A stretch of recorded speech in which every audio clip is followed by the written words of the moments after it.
viewers and subscribers.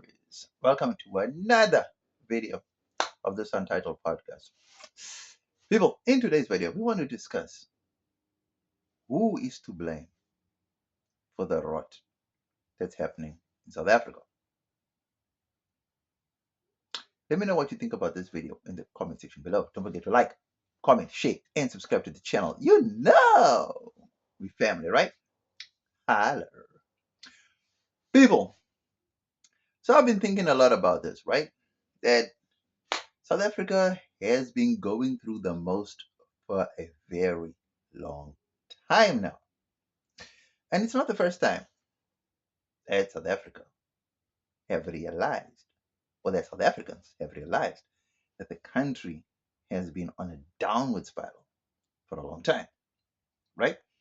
So when did South Africans start realizing that a rot was starting to appear, or the cracks were starting to appear in this beautiful country of ours? So it would appear that the rot actually began to appear during Jacob Zuma's 9 wasted years. So, my question is, if we knew back then that during Zuma's reign that the country was showing cracks of rot, why would we then vote the ANC back into power? Right? But this is where we went wrong as ordinary South Africans. The rot didn't start under Jacob Zuma's rule. The rot actually started under Thabo Mbeki's rule. You see, the rot actually started when Thabo Mbeki was voted out as the president of the ANC, whilst still being the president of this country. All right? So we all know how politics works, right? As the president of South Africa, you are first and foremost the president of your party. You will then conform to the rules and regulations of your party. It's your party that directs you to do what they want you to do for the country. So, you and I think that the president is here to serve us because we are here to be served. And that's not even close to what the real story is. The real story is presidents serve their parties first before serving South Africans. Now, how did the rot start under Thabo Mbeki? Well, Thabo Mbeki was classed, described as someone who was seen as aloof and too westernized, too white for the ANC's cadres, right? It would feel like Thabo Mbeki never went to the bush to fight. It would seem like Thabo Mbeki just came out of, I don't know, Oxford University and then straight into vice presidency, which would then feel like the people that were actually in the Umkhonto weSizwe underground movement make them feel kind of alienated. And for a long time, it was touted that Cyril Ramaphosa was actually going to be vice president to Nelson Mandela. But that didn't materialize, right? So that caused a rift in such a way that Cyril Ramaphosa even left politics because of that. Let's not forget, Cyril Ramaphosa played a big role in facilitating the new dispensation, through the unions, and he actually, him and Rolf Meyer did the whole talk of the new drafting of the new constitution, right? And he was heavily involved in that, and people rightfully knew Cyril Ramaphosa. No one had really heard of Thabo Mbeki. No one even heard of Thabo Mbeki. So it was a shocker when it was announced that Thabo Mbeki and not Cyril Ramaphosa that was going to be the vice president. Yeah. So I think since then, that is where there's always been a rift because of that, right? Fast forward to 1999, right? Thabo Mbeki gets elected, he becomes the president, and then for the first 5 years, it's good. Second term, gee whiz, he becomes drunk on power. He becomes disillusioned by power, and he certainly doesn't listen to his party anymore. He's doing as he pleases, and this displeases the ANC hierarchy, of which he was the president. So at the voting in, I don't know where they did the vote, I'm not quite sure, I think it was Manaung or something like that. He was voted out as the party's president. And so began the rot.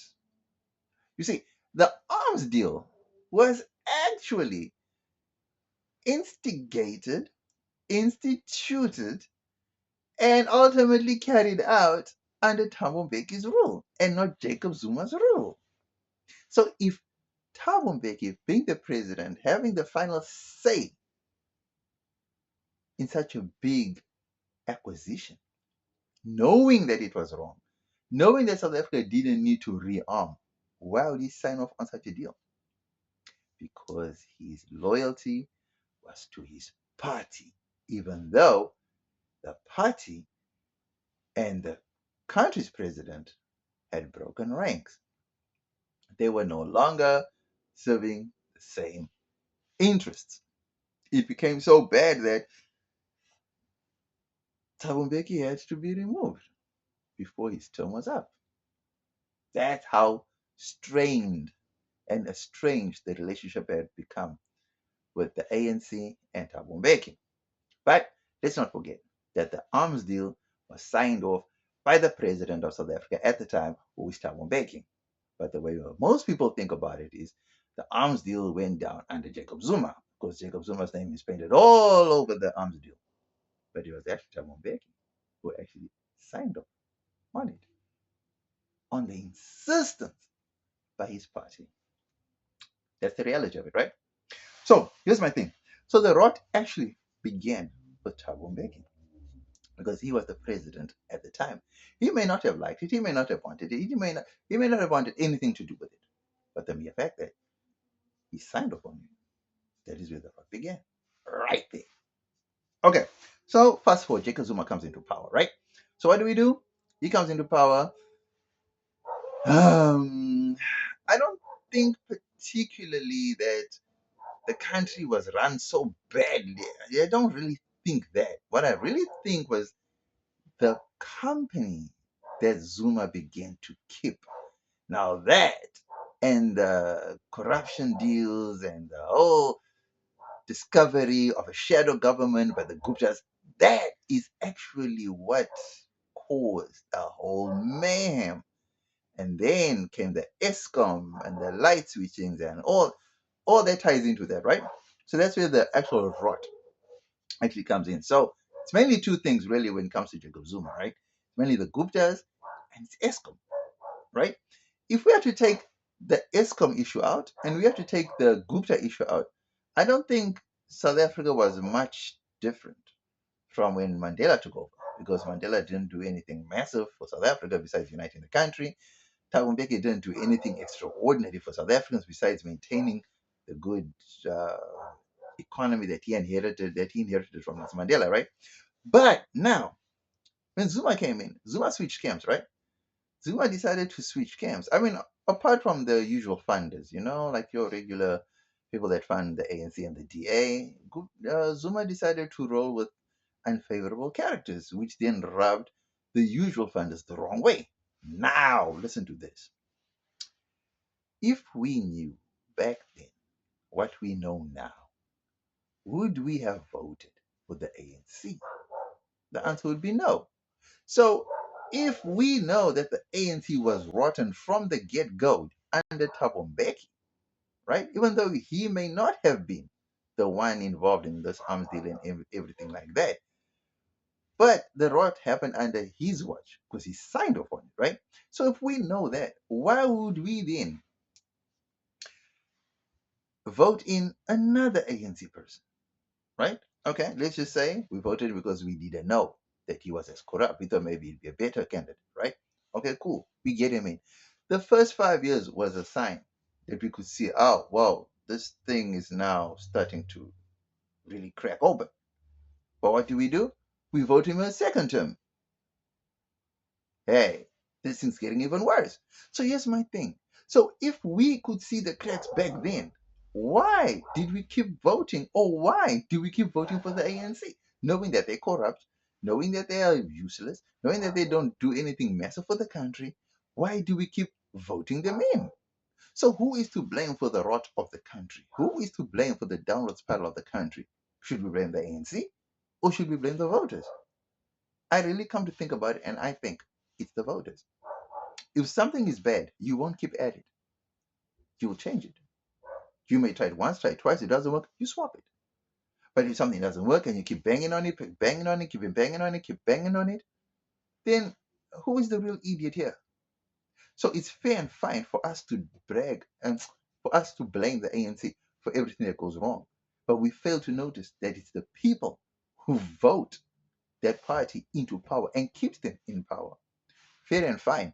The last election showed that the people were hurtful, that they were tired of the rot and the mismanagement of the country, right? But here's the funny thing: that is just less than half of the people, not all of the people. So, which means the ANC were still being voted into power, which means they're still the majority party in South Africa, which means there's a good number of people that still believe in this rotten ANC.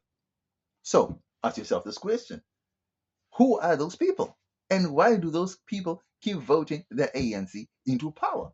So, if you were a corrupt person, if you were a dumb person, if you were a useless person, but you kept being voted in, or you keep being voted in, knowing that you are incompetent to handle a certain task or position or a certain role, but you keep getting voted in, would you say no to that position, knowing damn well that you cannot fulfill the mandate that comes with that position or that role? The answer is obviously no, you won't give it up because you are getting given the ammo to go at it again and again. And that is where our problem is as South Africans. I don't know why we keep believing in something that's clearly no longer working. But what do we do when we go to the ballot box? We vote it in again. So I don't know if you're trying to get to the bottom of all the top leaders in the ANC to see which one will be the best fit. Because as far as I know, or as far as I can see, Cyril is probably, well, Cyril was from the top of people's minds. Cyril was a better leader than Jacob Zuma, right? But records show that Jacob Zuma had a better presidency. His economy was much better than Ramaphosa's presidency, right? That's what the records show, right? But here's the funny thing: because Zuma comes from an uneducated background and Cyril comes from an educated businessman background, we thought he'd be a better fit and bring the country back to its former glory because he's a businessman. And unfortunately, he just followed deeper into the rot. You understand what I'm saying? Now that we know that, let's get into the upcoming elections 2026. Undeniably, again, people are going to vote ANC. They may not win outright, but they're going to win majority vote still, with the rot that we all see, with the rot that we all know. Come 2029 elections, people are still going to vote ANC. They may not win outright majority, but they're going to win nonetheless. They're still going to be the biggest party because people are voting them in. Now, why are we voting them in if we know that there's a rot? You can't tell me that the majority of South Africans who are voting the ANC in are benefiting anything, or unless they are the people who have benefited from it, right? So, dear South Africans, let us not blame the ANC for what they are being given, for the mandate that they are being given by the people who believe in them. Maybe it's proof that the majority of South Africans still believe in the ANC, and there's nothing that we, the minority, can do about it. If the majority of South Africans still believe that the ANC can turn things around, will turn things around, then so be it. All we can do is just hope and pray that one day we will become the majority and then finally vote them out. If not, the ANC will continue to be the majority party, even if it's without a majority outright vote, outright win. They'll continue being the majority party in South Africa for the next foreseeable future. As long as there's a GNU and a government of national unity, the ANC will keep featuring because they people who have benefited from whenever, however, will keep voting them in, even though the rest of us don't see any reason why the ANC should be around any longer. So do not blame the ANC for any of our problems. Blame the people who vote them in. That's the only way that I can see this thing moving forward. Because to be honest with you, if you see something's not working, yes, you may have helped me in the past, but now you're destroying me. Now it's become unbearable. I can't keep holding on to that thing you gave me 5 years ago, 10 years ago. Oh, well, he bought me lunch when I was hungry. Okay, cool. So now 20 years later, I need to still support him, even though he's now doing bad things. It doesn't work that way. So, for as long as we have ANC loyalists in the majority, we will continue to suffer the consequences of those people's voting ways. So, unless things change by some miracle in the near future, hopefully one day we, the minority, will become the majority. Until then, fasten your seatbelts, chew on anything you can find, cross your fingers, cross all your hairs, and just hope and pray that come 2029, we'll have a clear winner that is not the ANC. I know it's a pipe dream, but a dream is a dream. Let me know what you think about this topic. Was I on the money or did I totally miss it with this one? Don't forget to like, comment, share, and subscribe to the channel. You know, we family, right? Holla.